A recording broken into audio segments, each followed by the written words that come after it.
Open this safe, and my 500 million is yours. That's what Billionaire CEO Bruce Wallace shouted, mocking the black Maid's son he thought was too small, too quiet, too insignificant to matter.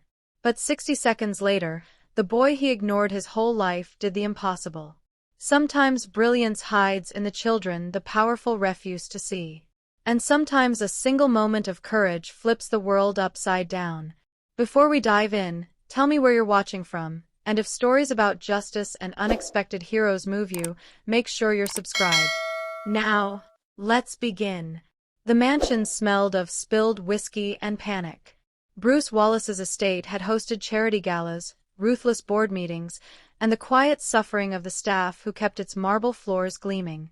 But nothing like this. 6 days of failure. 6 days of experts drilling, scanning, sweating, and failing again. 6 days of watching a once untouchable empire shake because the one man who designed the safe couldn't remember his own combination. At 2:47 p.m., everything shifted. Bruce stood in the center of his study, swaying slightly, surrounded by the most expensive safecrackers money could summon. The custom-built vault towered over them like a steel monument, unyielding, silent, undefeated. It was meant to be his fortress. Now it was the cage closing around him. Fueled by fear and liquor, Bruce snapped. $500 million, he roared. To anyone who can get this damn thing open. The room froze.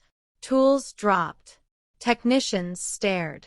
And in the corner, almost blending into the wallpaper, sat 11-year-old Dwayne Daniels, small for his age, wearing his worn cartoon hoodie and clutching his backpack like a shield. The son of Rochelle, the maid who had cleaned this mansion for years. The boy Bruce had dismissed, insulted, or ignored every chance he got. Dwayne knew the combination. He had seen Bruce open the safe months earlier, watched every turn and click with a kind of photographic memory no one had ever taken seriously. But he had learned to stay quiet, to remain unseen. Years of subtle cruelty had taught him that invisibility was safer. Until now. Mr. Wallace, Dwayne said softly, stepping forward. Can I try? The air snapped tight. Every head turned. Bruce's face twisted. Surprise, recognition, then something uglier, something Dwayne knew all too well. That look that said he didn't belong. That he shouldn't speak.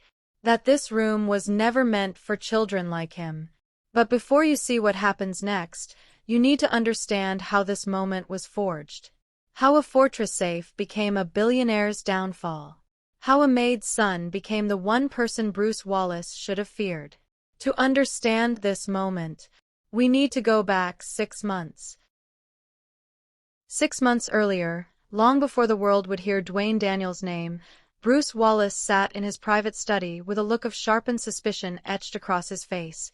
His study was a room built for intimidation. Mahogany walls, floor-to-ceiling shelves packed with leather-bound books he'd never read, and a chandelier that looked like it was stolen from a cathedral. But today, even the chandelier seemed to dim itself, as if it knew something unsettling was about to begin. Across from Bruce sat 3 Swiss safe engineers, men who had flown across the world for a contract that would pay more than most people made in a lifetime.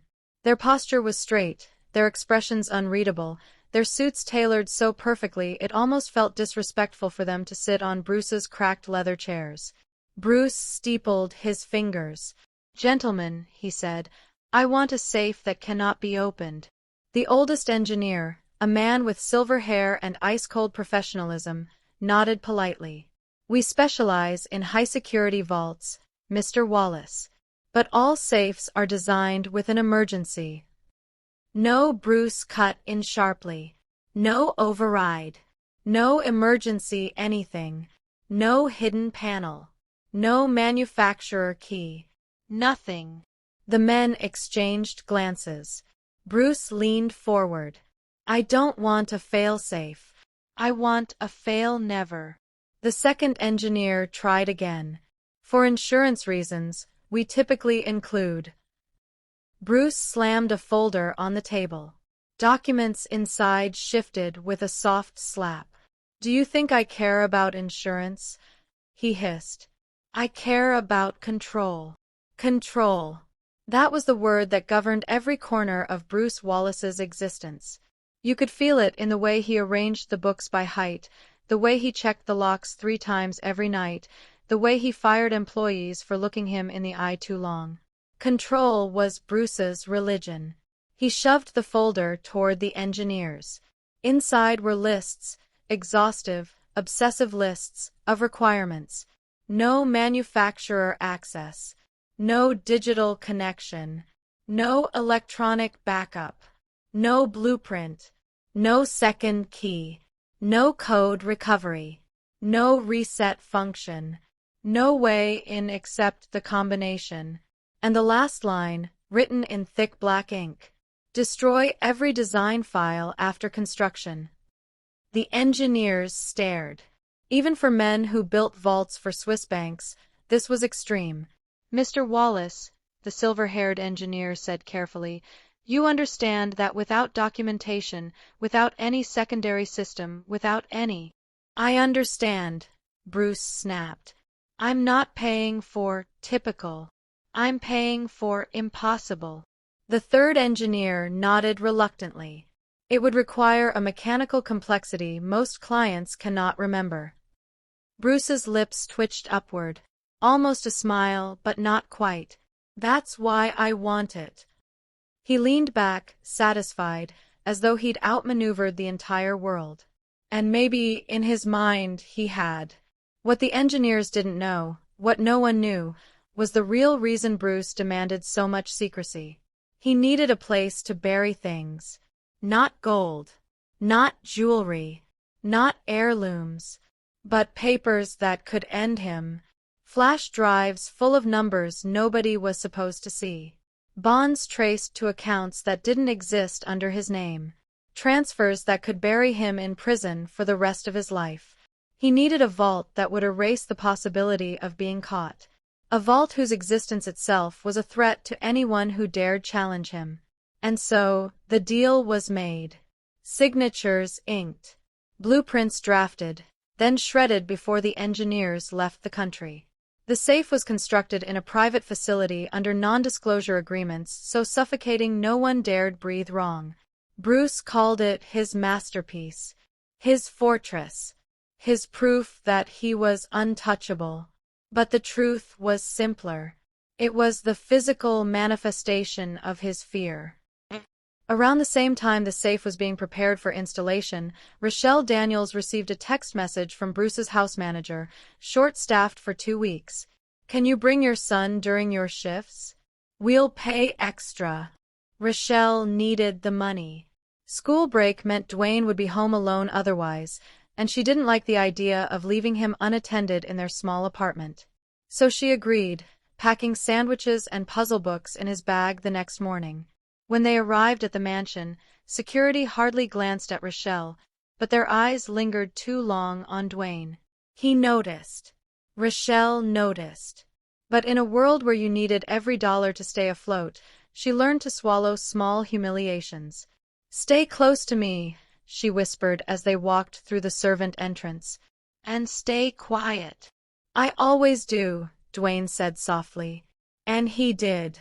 Dwayne was the kind of child who slipped through rooms like a shadow, present, but barely noticed.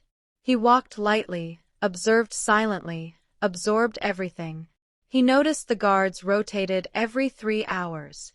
He noticed the kitchen clocks were 4 minutes slow. He noticed which hallway lights flickered only on humid days. The mansion was noisy with people who believed no one was watching. Dwayne watched everything.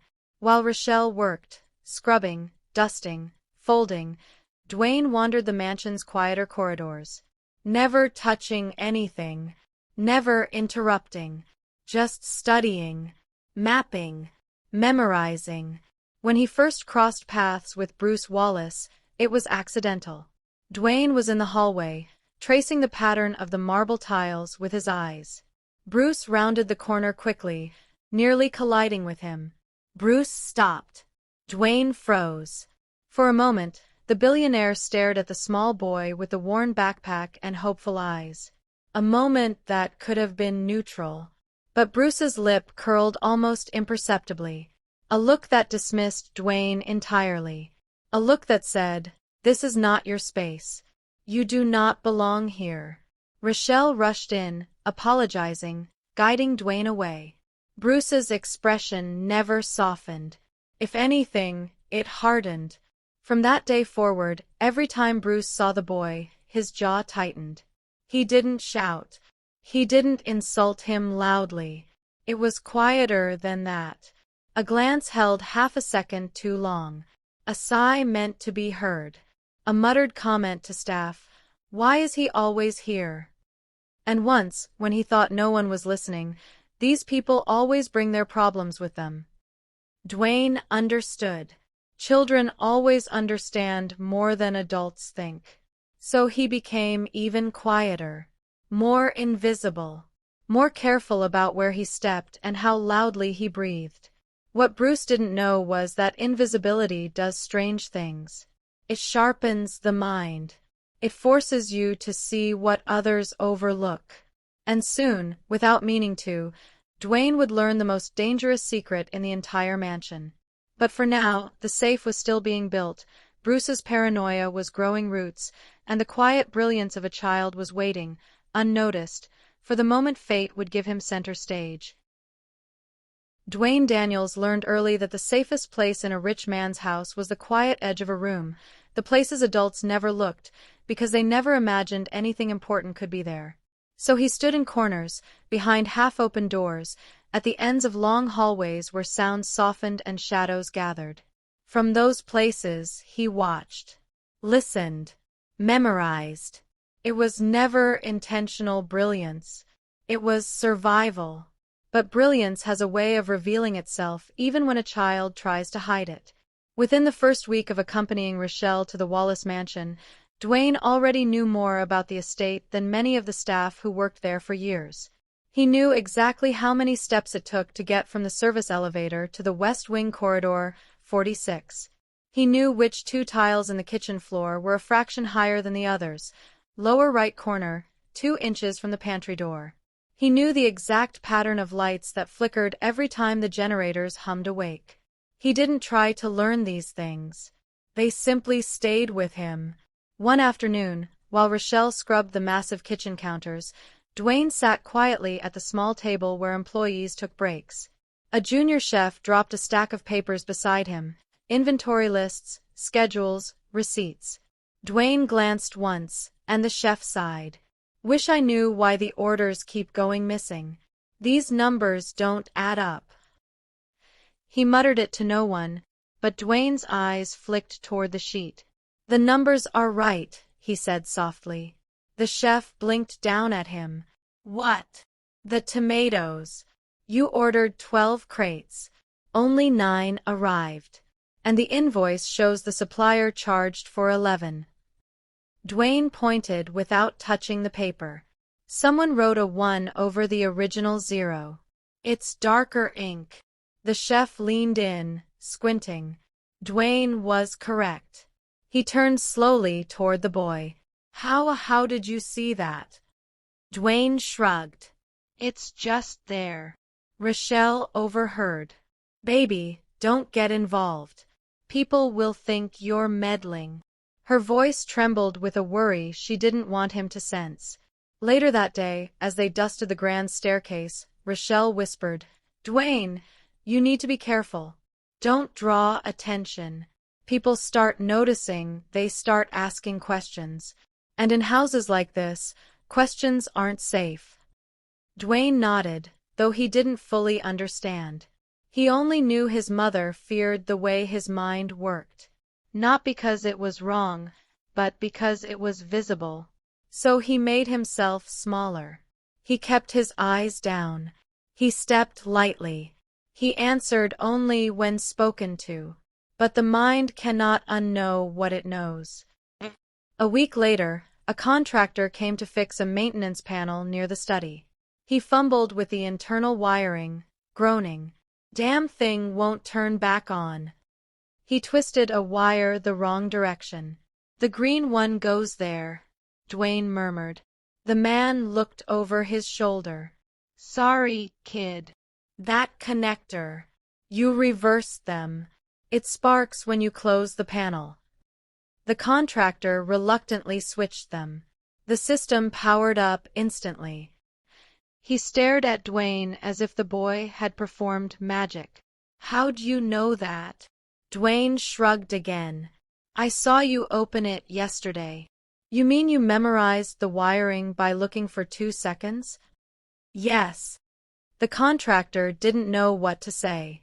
Rochelle pulled Dwayne aside afterward, gripping his shoulders firmly. You can't keep doing that. People will start talking. But I didn't do anything, he said quietly. You did enough, she whispered. Just stay invisible for me. So he tried.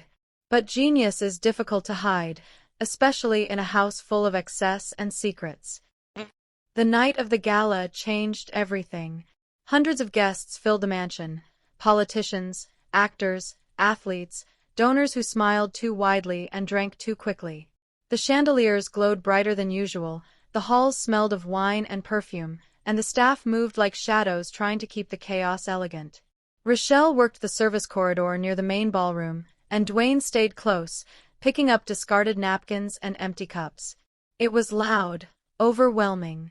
He preferred the quieter hallways where he could breathe. Near midnight, Bruce Wallace stumbled out of the ballroom, practically carried by 2 security guards. His face was flushed red, his shirt unbuttoned unevenly. He muttered curses under his breath, waving off anyone who tried to help him. Get me to the study, he slurred. The guards obeyed.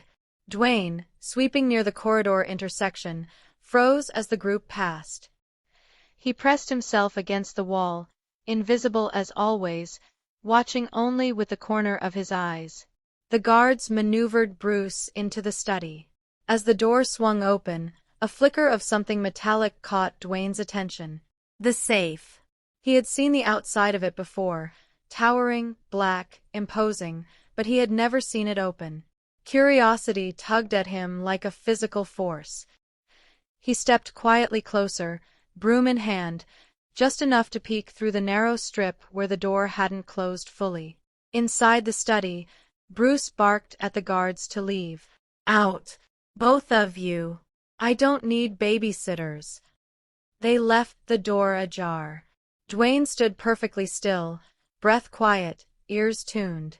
Bruce staggered toward the massive vault, muttering insults at invisible enemies.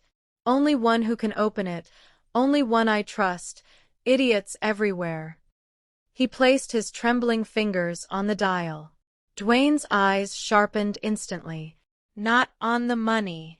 Not on the documents. On the mechanism. Every turn of the dial clicked through Dwayne's mind like a sequence he had always known. Left. Right. Left again. Pause. Tiny correction clockwise. Final pull. Bruce swung the door open and laughed drunkenly at his own brilliance. Dwayne memorized all of it. The sound. The timing. The direction. The 4 numbers. Every detail burned into place with clean, perfect clarity. Bruce rummaged inside the safe for a few minutes, then slammed the door shut with a grunt, never once sensing the quiet presence in the hallway. Dwayne stepped back into the darkness as the guards returned, broom still in hand, heart steady. He didn't know what he had witnessed. He didn't know that this moment, this accidental glimpse, would unravel a billionaire's empire. He only knew one thing. He would never forget what he saw. Not in 6 months. Not ever. The first sign of collapse didn't come with sirens or shouting.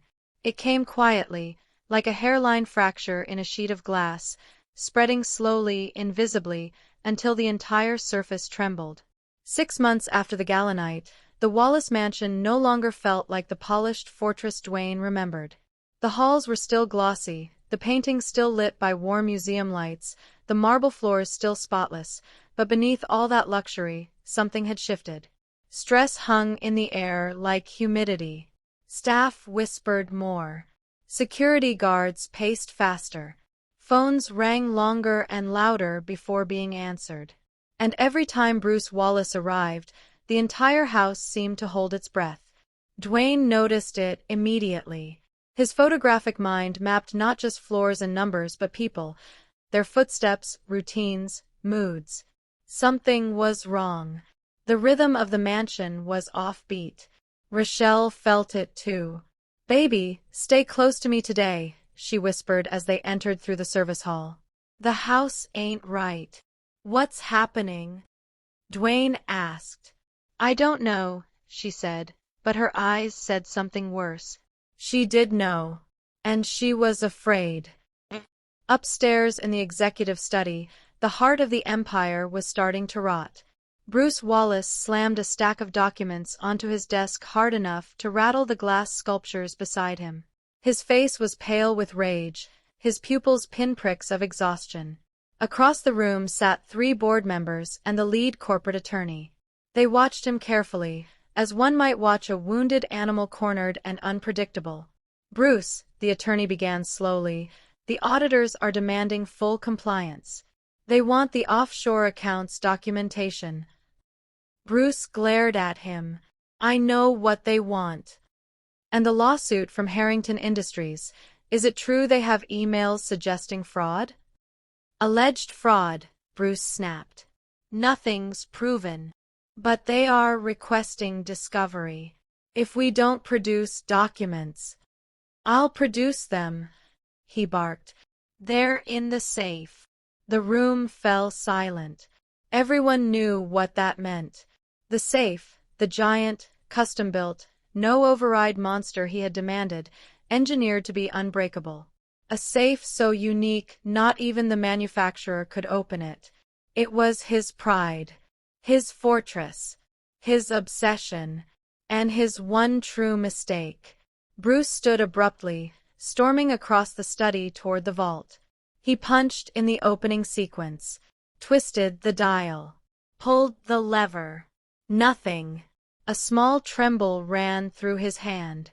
He tried again, slower, deliberate. Nothing. The board members exchanged tense glances behind him. Bruce inhaled sharply and attempted a third time, sweat forming at his temples. Left, right, left. His fingers shook. The tumbler clicked, but not the way he expected. Still locked. His face drained of color. The attorney cleared his throat. "Bruce, is everything all right?" Bruce's voice came out strangled. "It's just sticking." But they all saw the truth. He couldn't remember it. The combination he swore only he knew, the one he refused to write down, refused to store, refused to share, was gone. A ghost. A secret lost in the fog of stress, alcohol, and paranoia. Bruce tried again, slamming his palm against the steel door. "Open, damn it!" Silence answered him. Across the room, the board members whispered to each other. "This is bad. He's unraveling. If he can't access the documents, the auditors will shred him." Bruce spun around. "Get out. Bruce. Out." They left quickly, shutting the doors behind them, but the mansion was too large, too alive with listening ears. Staff heard the shouting. Guards exchanged looks. The tension seeped down the hallways like a growing stain. Dwayne, sweeping near the grand staircase, paused. He heard the echo of Bruce's voice, loud and harsh. "It's the 3rd time this week," muttered a security guard walking past. "Boss is losing it," another replied. "Feds sniffing around. Lawsuit closing in. Boards panicking. He ever snaps at you?" "Every day." The guards walked on, but their words stayed with Dwayne. Feds. Lawsuit. Snapping. The pieces didn't yet make sense to him, but he felt the danger. Like a storm building beneath a bright sky. Down in the staff wing, Rochelle hurried to finish polishing a cabinet when Dwayne slipped quietly into the room. "Mom, something's happening." She froze. "Where were you?" "Just in the hall." People are talking. Rochelle closed her eyes. Lord, not today. What's Bruce shouting about? She crouched in front of him, gripping his hands. Dwayne, listen to me. Whatever is happening in this house, it has nothing to do with you. You stay quiet, you stay close, and you don't react. Understand? He nodded slowly, fear crawling up his spine. She pulled him into a brief, tight hug. I'm serious, baby. There are storms you don't walk into. You stay by me. But storms did not wait for permission. By afternoon, the meltdown had begun. Bruce stomped down the hallway, barking orders into his phone. I don't care what it costs. Hire more specialists. No, I will not tell the auditors the documents are unavailable.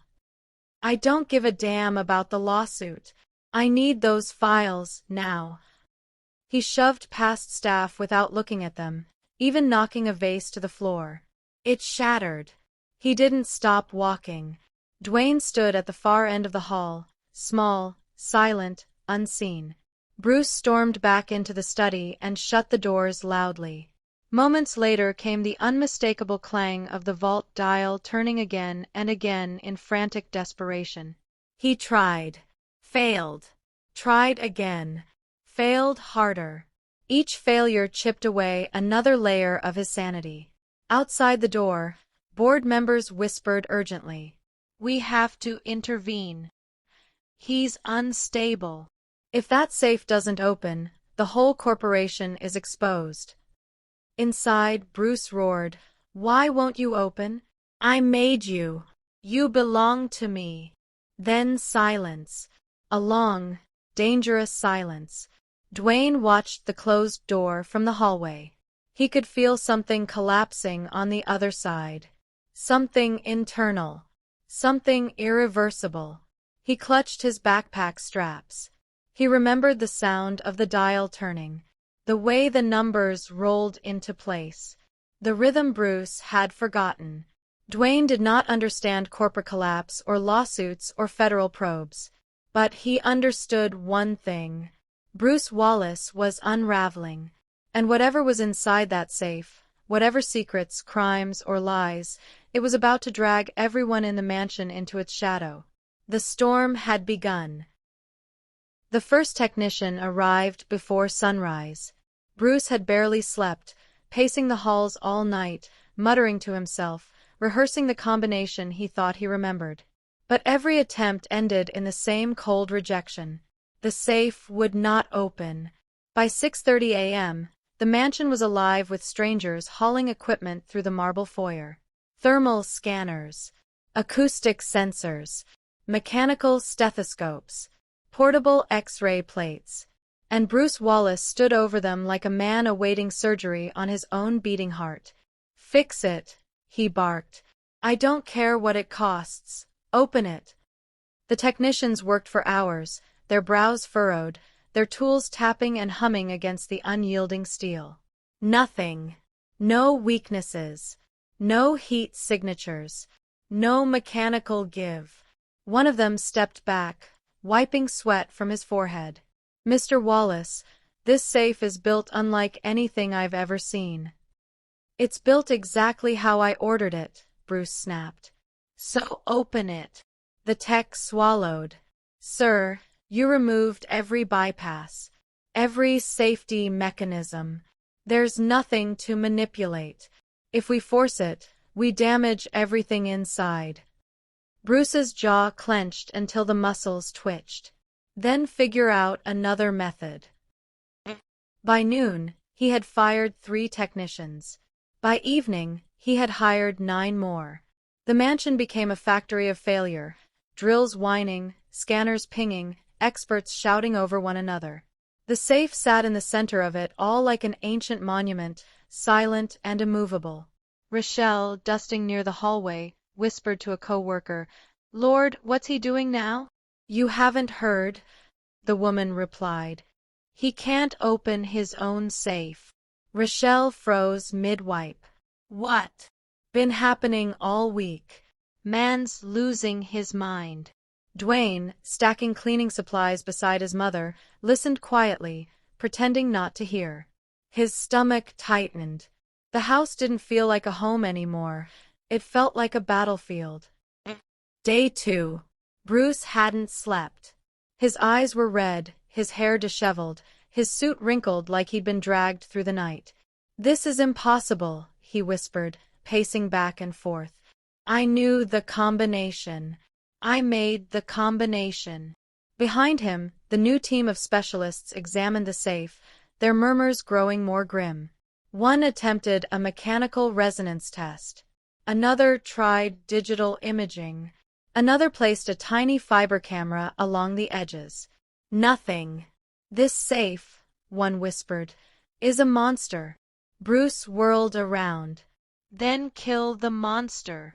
"Sir," the lead technician replied carefully, "you designed it so that it couldn't be killed." Bruce stepped toward him, breath hot with whiskey. "If you can't open it by tonight, I'll replace you." The technician nodded stiffly. But the moment Bruce left the room, he whispered to a colleague, "We're not dealing with a safe. We're dealing with a man who engineered his own nightmare." Day 3.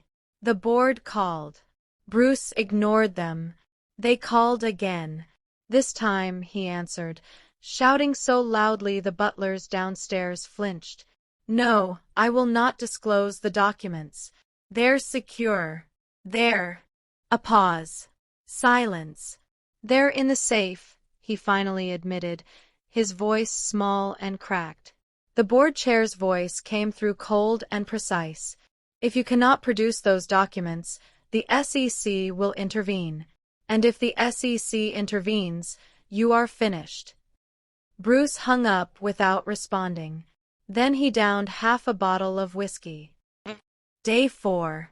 Rochelle tried to convince the mansion's supervisor to give her a different shift.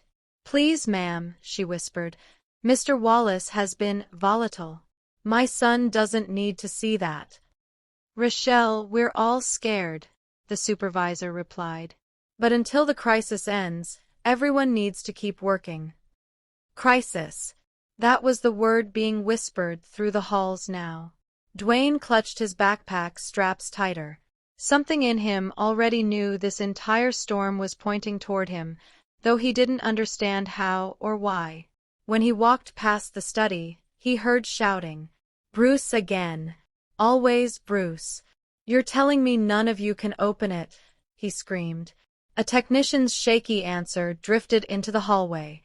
"Sir, the safe isn't responding to any method we've tried." Dwayne's heart tapped faster. He remembered the dial, the rhythm, the rotation, the sound the tumblers made when the numbers aligned. He pushed the thoughts down. This wasn't his world. This wasn't his business. Invisible, that's who he needed to be. Day 5. The specialists from Switzerland arrived. The best in the world. They examined the safe. One dropped his tools in disbelief. Another shook his head. "I warned him. I told him this design was dangerous." Bruce stormed over.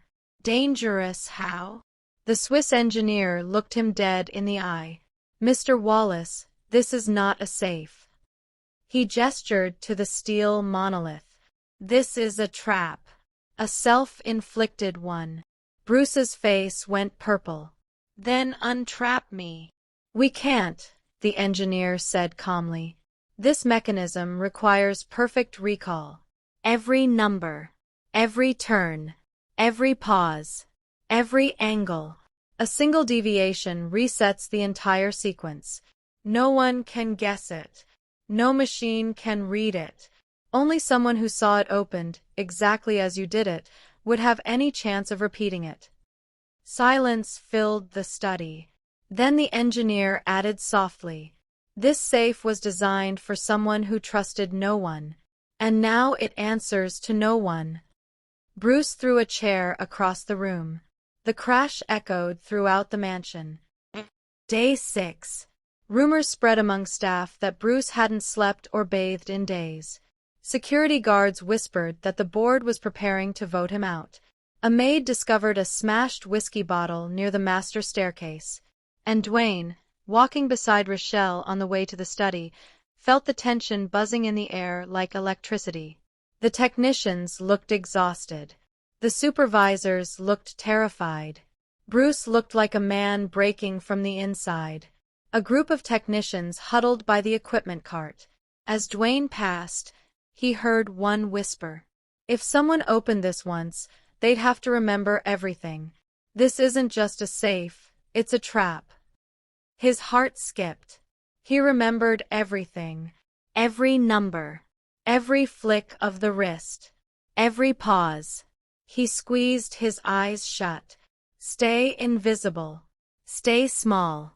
Do not get involved. But fate was already tightening around him.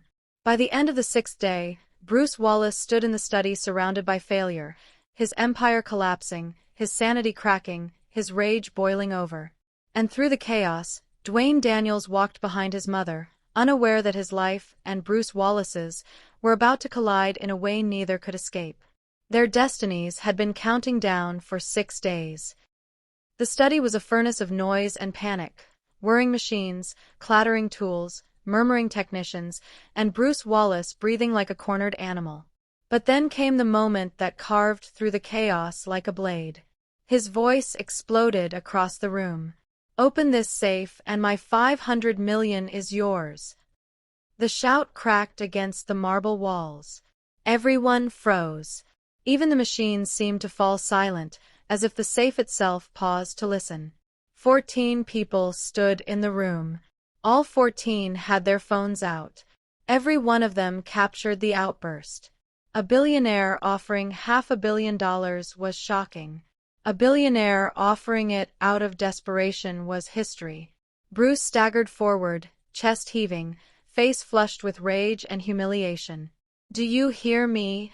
he slurred. "Anyone. I don't care who. Just open it."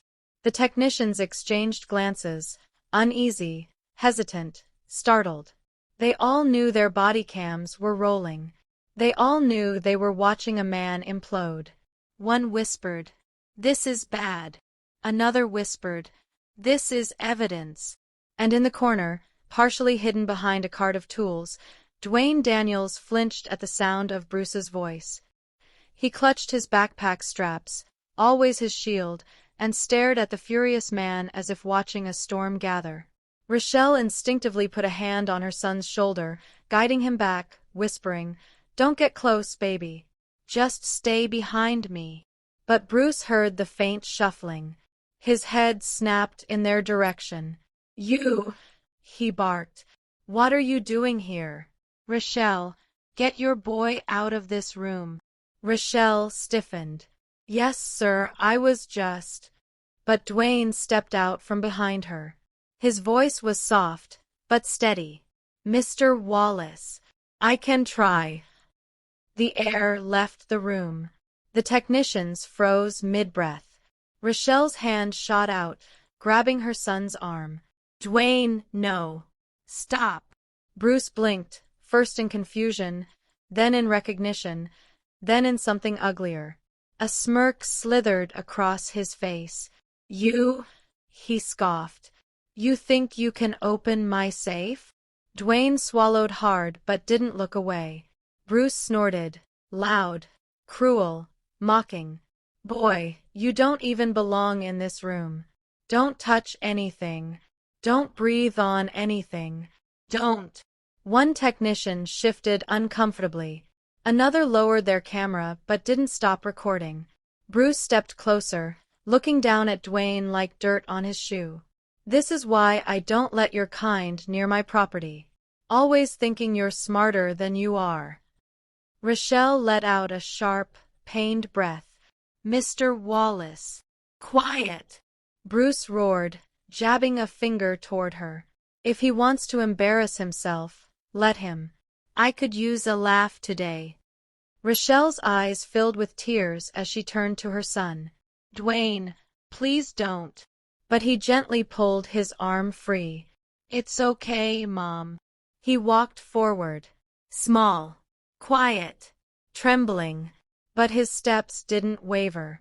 He approached the towering steel safe like someone approaching an old memory, one he wasn't supposed to have, one he never asked for, but one he couldn't forget. The technicians backed away, forming a half-circle around him. Bruce crossed his arms, sneering. "This should be good," he muttered under his breath. Dwayne stood before the safe, placing one small hand on the dial. His fingers were steady, his breathing slow, his mind replaying the exact moments 6 months earlier. Every turn, every pause, every rotation burned into his memory with perfect clarity. He closed his eyes, then turned the dial. 1 rotation. 2. Pause. Reverse. The safe's internal tumblers clicked faintly, barely audible, but Dwayne heard them. Bruce chuckled darkly. "Look at him. He thinks he's doing something." A technician whispered, "He actually seems to know what he's doing." Another muttered, "Hold on, he's matching the pressure points perfectly." Rochelle pressed her hands together, praying silently, shaking. Bruce scoffed louder, voice booming, "I'll tell you what, boy, if you open it, I'll—" A soft mechanical ping cut him off. Everyone jumped. Dwayne didn't. He continued turning. Click, click. Internal gears shifting. The safe responding. The room leaned in. Bruce's smirk faltered. What is he doing?" he demanded. No one answered. Dwayne placed his left hand on the handle, took one slow breath, and pulled. Thunk! The sound echoed through the room like a gunshot. The massive door unlocked. A full second of silence passed. Pure, unbelievable silence. Then the safe door, weighing nearly 1,000 pounds, swung open. Wide. Gasps erupted around the room. One technician stumbled back. Another shouted, "Holy!" A third dropped his tablet. Rochelle collapsed against a table, her hand over her mouth, staring at her son like she'd never truly seen him before. Dwayne stepped back as calmly as he'd stepped forward. That calm was what broke Bruce. Pure terror flashed across the billionaire's face, brief but unmistakable, as if he knew, instantly, that everything he had tried to bury inside that vault was now exposed. Then the terror twisted into something hotter. Fury. "You," Bruce choked. "You little thief." He lunged. Rochelle screamed. Technicians rushed forward. Bruce grabbed Dwayne by the collar, yanking him upward so violently his feet lifted off the ground. "You broke into my life. You stole from me. Your mother. This was planned. All of it." "Sir, stop!" a guard shouted. Cameras rolled from every angle. Phones, body cams, security feeds. Bruce shook the boy harder. "I'll ruin you. I'll ruin both of you. Let him go." Rochelle cried, trying to pry Bruce's hand off her son. He shoved her so hard she slammed into a cabinet. Technicians surged forward, pulling Bruce back, restraining him as he thrashed and screamed. Dwayne stumbled into his mother's arms, shaking, breath fluttering in terrified bursts. Bruce's voice tore through the room. "He doesn't deserve a dime. That money is mine. I take it back. All of it." But no one listened. Because the safe, a vault designed to protect Bruce Wallace, now stood open behind him. And every lie he'd told, every crime he'd hidden, every secret he'd buried, was seconds away from being seen by the world. The meltdown had begun, and there was no turning back. The room was still vibrating from Bruce's meltdown, his screams, the violent shouts, the scrambling technicians pulling him off Dwayne. But there was another presence now. Something heavier. Something colder. The open safe. Its darkness stretched outward like a mouth finally unsealed after years of silence. For the first time since it was installed, the inner vault breathed open air, and its secrets spilled into the light. The technicians, still shaken, inched forward. One of them, a middle-aged man with trembling hands, raised his phone with the instinct of someone who knew history when he saw it. Inside the vault were stacks, neat, calculated, obsessive stacks, of bundled cash, bricks of it, wrapped in bands stamped with different bank codes. Next to them were unregistered bearer bonds, impossible to track, illegal to hold in such volume. Folders marked with offshore company names. A hard drive inside a metal case with a red sticker that read private, do not copy. And deeper inside, the worst of it, 2 sets of accounting ledgers, side by side. One clean, one real. God, the technician whispered. Look at this. Another leaned in, eyes widening. Are those Shell Company transfers? The first answered.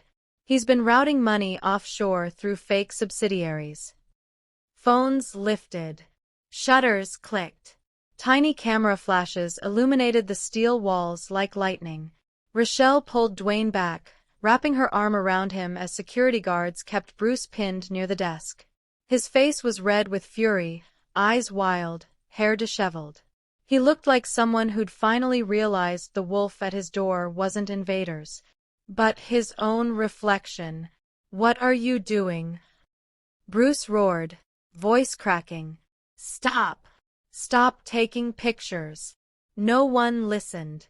3 technicians photographed the bearer bonds. 2 filmed the double ledgers. Another captured the hard drives from every angle. One younger woman, swallowing hard, leaned closer to a folder labeled Belmont Minerals, Private Payments, Undeclared. She opened it. Inside were wire confirmations, signatures, bribes, offshore transfers, political payments. The color drained from her face. Jesus, she whispered. This isn't just money. This is prison time. Bruce erupted, fighting against the guards restraining him. No, no. That's confidential. That's private property. You have no right. You made the offer, one technician reminded him, shaking his head. You said anyone who could open it could have the money. This is legally public now. That doesn't count. Bruce screamed, spittle flying. He didn't open it legitimately. Those 2, they tricked me. Rochelle stiffened as if slapped. We didn't trick you, she said quietly, voice trembling but steady. You tricked yourself. Bruce lunged again, but the guards forced him hard against the desk. Papers scattered. Every flash of a camera was a nail in his coffin. One technician lifted a different stack of documents. These are SEC violations. Another found wire logs. These transfers alone could put him away. Another found unreported foreign accounts. He's been hiding billions. They exchanged looks, horror, disbelief, and something else. Understanding. The safe wasn't a vault. It was a time bomb, and the detonation had finally begun. Bruce's voice broke into a hysterical pitch. Delete those pictures. Delete them or I'll. You'll what? One guard snapped. You'll assault another kid? Threaten another employee? You're done, Mr. Wallace. I built this empire. Bruce screamed. All of it. You hear me? I built this. And now you're destroying it, the guard answered. The room kept filling with the relentless sound of evidence being preserved. Click, click, click, the small digital noises more devastating than gunshots. One technician crouched beside the floor vault compartment and opened a metal drawer. His breath caught. Is that? A small stack of black envelopes labeled, For Shredder, Urgent. Inside were off-the-book payment records, hidden ownership documents, political bribe receipts, private security contracts for illegal operations. When the technician opened the last envelope, his eyebrows shot up. My God! Hard proof. Hard crimes. Hard downfall. Bruce saw their faces change, saw disbelief turn into certainty, saw the shift from technical curiosity to legal duty. And he broke. "Stop!" he shrieked, voice cracking. "Stop, stop, stop!" He tore free from one guard, scrambling toward the safe, reaching for the papers. But 3 technicians stepped between him and the evidence. "You're not touching this," one said firmly. "We're handing it all over." Bruce froze.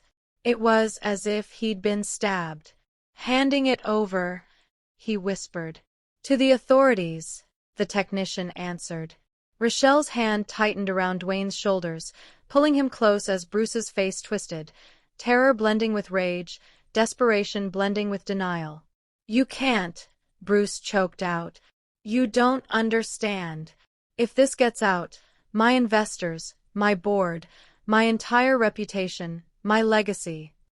"It's already out," one technician said, lifting his phone.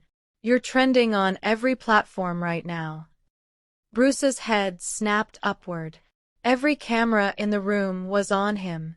Every technician had hours of footage. Every guard had body cam recordings. The mansion's own security feed was still running. His voice broke. You're setting me up," he sputtered. "This is a conspiracy. This is racism. That boy tricked me. His mother orchestrated this. You all want to destroy me." "No one had to destroy you," Rochelle said softly. "You did it yourself." Bruce's scream tore through the room. "Shut up! You don't get to talk to me." "Sir," a guard snapped, stepping in front of him, "you need to calm down. Calm down." Bruce shrieked. "My life is on the line." "And theirs was," the guard said, nodding toward Rochelle and Dwayne. "Every day they worked under you." Bruce froze. He saw Dwayne clinging to his mother's arm, saw Rochelle shaking from the force of his shove, saw the technicians staring with disgust, saw the cameras still recording, and realized there was no one left to intimidate, no one left to threaten, no one left to fool. The truth had already escaped the safe. The empire he built was collapsing, not slowly, not quietly, but in real time, recorded from every angle. Technicians continued documenting the vault, cataloging evidence with clinical precision. With every photo, Bruce Wallace's world burned further. He tried to speak. No words came out.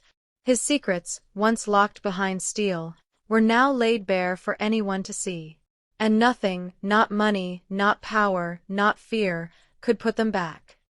The moment the first clip hit the internet, the world didn't just notice, it erupted. At first, it was a trickle. A 12-second video uploaded by a technician, shaky but clear, showing Bruce Wallace's meltdown, the safe swinging open, the cash and ledgers spilling into light. Within minutes, millions of eyes had seen it. Within an hour, it was everywhere. Notifications pinged across phones, tablets, and computers with the relentlessness of a tidal wave. Hashtag Justice for Dwayne. Hashtag Pay Dwayne. Hashtag the 500 million kid. Trending. Viral. Unstoppable. News networks scrambled. Anchors paused scripts mid-sentence, pushing breaking alerts across every ticker. The Wallace safe leak, one headline blared. Billionaire CEO's secrets exposed by young boy. Another called it, bluntly, a child outsmarts a tycoon, and the empire shakes. Talk shows didn't just cover it, they devoured it. Panels debated legality, ethics, and morality with the fervor of courtroom drama broadcast live. Experts in finance, law, and social justice dissected every frame of the video. Every swipe of Dwayne's small hand across the safe dial was analyzed. Every flash of Bruce's panicked eyes was replayed in slow motion, with commentary layered on top. Notice the denial. Notice the fear. Notice how utterly unprepared he is for transparency. Celebrities picked up the story within hours. Tweets, Instagram stories, TikTok duets. They joined the chorus, some outraged, some amused, some incredulous. A famous talk show host posted, "If a kid can do what this boy did in a minute, imagine what the rest of us could do with courage and smarts." Hashtag Justice for Dwayne. Outside Wallace's mansion, chaos had already begun. Protesters arrived in waves, initially small groups holding signs, then swelling into hundreds, chanting Dwayne's name, calling for justice, demanding accountability. Local news vans fought for space on the long driveway.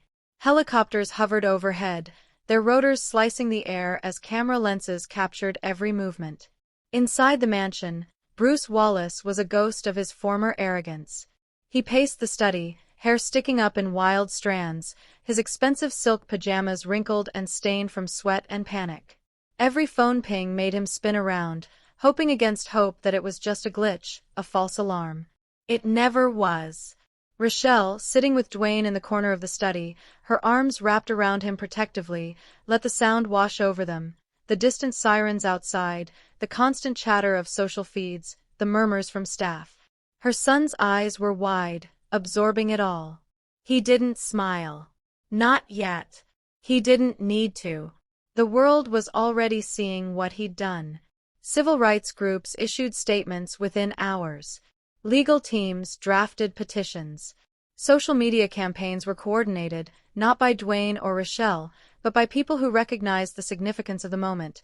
A child, underestimated, exposing decades of fraud, exploitation, and secrecy. "Every single person who works for you knows what you are," one statement read. "And the world is about to know too." Bruce's board of directors, who had been teetering on the edge of intervention for weeks, finally acted. Emergency meeting called. By midday, Bruce was formally suspended, his powers stripped pending a full investigation. Corporate lawyers cited fiduciary neglect, violation of compliance regulations, and the obvious public relations nightmare. They didn't wait for Bruce to argue. They didn't wait for him to plead. They moved. Decisively. Even the FBI and IRS had begun monitoring the safe's contents. Agents combed through every digital angle captured by technicians, every document photographed, every ledger digitized. Financial crimes, offshore laundering, unreported assets. The mountain of evidence was enough to launch a cascade of investigations that could topple a lesser empire. Wallace's, it seemed, was about to be no exception. Bruce didn't sleep. He barely ate. Every moment, another phone buzzed with breaking headlines. Wallace safe leak. Child outsmarts CEO. $500 million at stake. Legality of safe contents debated. Public reaction explodes online. The mansion staff, now carefully neutral, avoided his gaze. No one flinched when he yelled. No one moved when he threatened. For the first time, Bruce Wallace realized the fragile illusion of control he had built over decades was gone. Outside, the protests swelled as news crews documented the growing crowd. Chants of justice for Dwayne, and pay Dwayne, echoed through the manicured gardens, blending with camera clicks and drone motors overhead. Passers-by streamed in, recording videos with smartphones. Influencers broadcast live, their commentary laced with disbelief and admiration. A young boy's quiet courage had ignited a global spectacle, and no amount of money or power could contain it. Rochelle watched Dwayne, steady and calm despite the storm. He wasn't celebrating. He wasn't gloating. He was watching the world wake up to the truth. And in that moment she understood. The child she had protected, who had learned to be invisible in a world that underestimated him, was about to become visible to everyone, on his own terms. Bruce, meanwhile, stood frozen in the study, staring at a wall of screens. Videos of his meltdown, still images of the open safe, hashtags flashing on digital tickers, hashtag justice for Dwayne, hashtag the 500 million kid, hashtag pay Dwayne. He muttered, barely audible, How could this happen? How? And as the world exploded online, as protests, tweets, and news reports painted his empire in flames, one unshakable truth remained. The kid in the hoodie had done more in 60 seconds than Bruce Wallace had done in a lifetime. The boy who had quietly observed, memorized, and calculated had not only opened a safe. He had opened a floodgate that the world could never close. And the world was watching. By dawn, the Wallace estate was swarming with agents. Black SUVs lined the long driveway, their engines rumbling like distant thunder. Men and women in suits moved with precision, carrying evidence bags, clipboards, and digital scanners. The mansion that had once echoed with Bruce Wallace's arrogance now trembled under the weight of legal authority. Inside, servers were pulled from racks, cables disconnected with clinical efficiency. Technicians once loyal to the Empire now worked under the sharp orders of federal agents, cataloging every drive, every ledger, every shred of digital proof. Bruce Wallace, still in the same silk pajamas from the night before, stood in disbelief. He had spent decades building his fortune, sculpting it like a monument to himself, believing no one could touch him. And yet here he was, surrounded, exposed, powerless. "Mr. Wallace," an agent said, holding up a badge. "You're being detained for questioning regarding financial fraud, tax evasion, and multiple counts of illegal offshore activity." Bruce's mouth opened, closed, then opened again. This is impossible. You can't. "You can try," the agent interrupted, calm and unshakable, "but the evidence doesn't lie. You made it this easy." Outside, helicopters hovered, capturing the raid in high definition. News crews streamed live footage. Viewers around the world watched as the empire crumbled in real time. The once untouchable billionaire, whose voice had commanded entire boardrooms and corporate conferences, was now a man being escorted toward a waiting police car. Investors, who had held their breath since the viral leak, acted fast. Withdrawal requests flooded banks. Stock values plummeted. Partnerships evaporated. Bruce's carefully curated empire, worth billions on paper, became little more than an expensive illusion. The board convened emergency sessions and swiftly voted him out. Every partner, every client, every institutional connection pulled away. Contracts were terminated. Projects canceled. Offices emptied. Legacy demolished. At the mansion, Rochelle Daniels and her son Dwayne remained safe, surrounded by legal protection and a small cadre of security personnel. Dwayne had changed in ways imperceptible to most. He was still quiet, still observant, but the world now saw him clearly. He had gone from invisible child to symbol, a representation of intelligence, courage, and moral clarity. Lawyers and media representatives surrounded them, offering scholarships, interviews, speaking engagements, and book deals. Each opportunity came with the unspoken acknowledgement of their courage. Dwayne, who had memorized the impossible and acted when others faltered, became a beacon.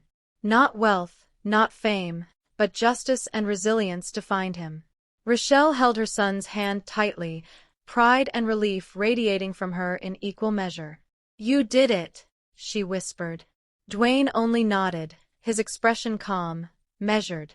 He had not sought recognition. He had acted out of quiet necessity, but now the world could not ignore the impact of that action. Bruce Wallace, seated in the back of a police car, stared through the tinted window at the growing crowd outside the estate. Reporters, onlookers, and supporters of Dwayne's family gathered near barricades, their signs waving, "Justice for Dwayne, the 500 million kid. Accountability now." He recognized some faces, people who had once obeyed, feared, or envied him. Now they looked on with judgment and disbelief.